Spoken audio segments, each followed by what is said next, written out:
if a person has demonic possession, I know it's going to sound really crazy me saying that for some people. They're like, what? But having intimate relationships with people who are demonically possessed or oppressed, I strongly believe that a person opens themselves up to possession. Demonic possession is real. How people become possessed, I don't know all the details of it, but I would surmise that the sexual licentiousness in our culture is a lot of spiritual things that are going wrong. Oh man, you know what? There's things sometimes they teach you in health class. You have to avoid syphilis, chlamydia, and satanic possession. That'll stick with you forever. Because this particular candidate, Kristina Karamo, of course endorsed by Donald Trump. She's running for Secretary of State in Michigan, but she thinks if you have sex with someone who's demonically possessed, they're gonna pass it along to you.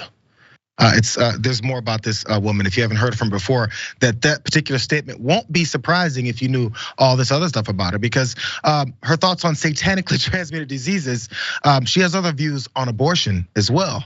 Can't wait to hear these. Abortion is really nothing new, is what she said. The child sacrifice is a very satanic practice, and that's precisely what abortion is. And we need to see it as such. She's a community college professor, and she said this in October of 2020 on her podcast. It's solid food. When people in other cultures, when they engage in child sacrifice, they didn't just sacrifice the child for the sake of bloodshed. They sacrificed the child because they were hoping to get prosperity, and that's precisely why people have abortion now. Because I'm not ready. I don't want to have a baby. I don't feel like it. I don't have time. I want to make more money. I want my freedom. Or there's also, I don't want to die.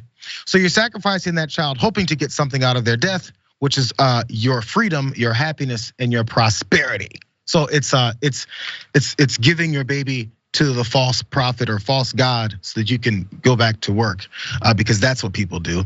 So also, by the way, I mentioned that Donald Trump endorsed her. This is the obvious reasons why that he did. The political newcomer rose to prominence in Michigan politics after she claimed she had witnessed fraud as a poll challenger during the 2020 election and basically claimed widespread voter fraud occurred in the state, signing on to an unsuccessful lawsuit. 100%. Karamo's promotion of election denial and other conspiracy theories earned her Trump's endorsement last fall. If elected, this is the whole point of this. If elected to Michigan's top election post, she would oversee the 2024 presidential election in which Trump is weighing a run. 100%. Let's listen to more from this crazy person.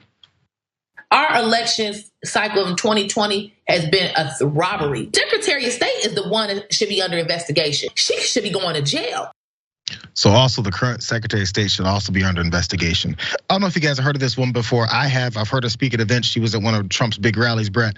I don't know how much of a chance he has, but that's why I like to point out folks before they get enough momentum rolling, because we've seen the type of folks that could get elected.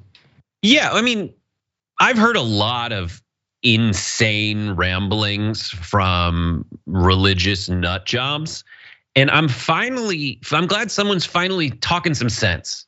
This is the one time that I've seen a really good argument put forward. It is not that people are being bad or of their own volition, they decide to do horrible things. It is demonic possession. And CSI, I want to do a whole CSI where they just focus on this, and they have the black light that shows the demon semen. Is it glow? It's got a glow in the dark.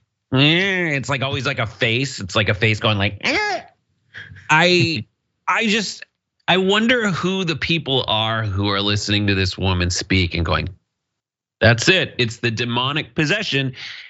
And this really makes up the base of the Republican Party. Like, no matter how many videos I see from the Good Liars or Jordan Klepper or David Schuster, or people going out into the field to talk to Trump supporters and their disciples, they thrive on stuff like this. The insanity, and the worst part is, so does fascism. And that's what I'm most concerned about, is there's always an aspect of a fascist takeover in a society that is insane. And it's the showmen that show up and are like, all right, who do we have the right number and kind of people who are upset and want to take down the government? I will cater to their delusional fantasies like it's actually demon semen, because they barely like bring it back to, abortion is a child sacrifice. And here we are in 2022 talking about the devil. 100%. I'm glad you brought up the point that this has nothing to do with what she would want to do in office. This is just to keep them loyal to that whole thought process. What does the satanic possession through sex have anything to do with what she wants to do in office? Nothing. It's to keep them loyal to that stupid belief system. And if a left-leaning politician says like the word sex, they're like, that's uncouth. Let's go back to the real holy thing like demon semen. Nasty.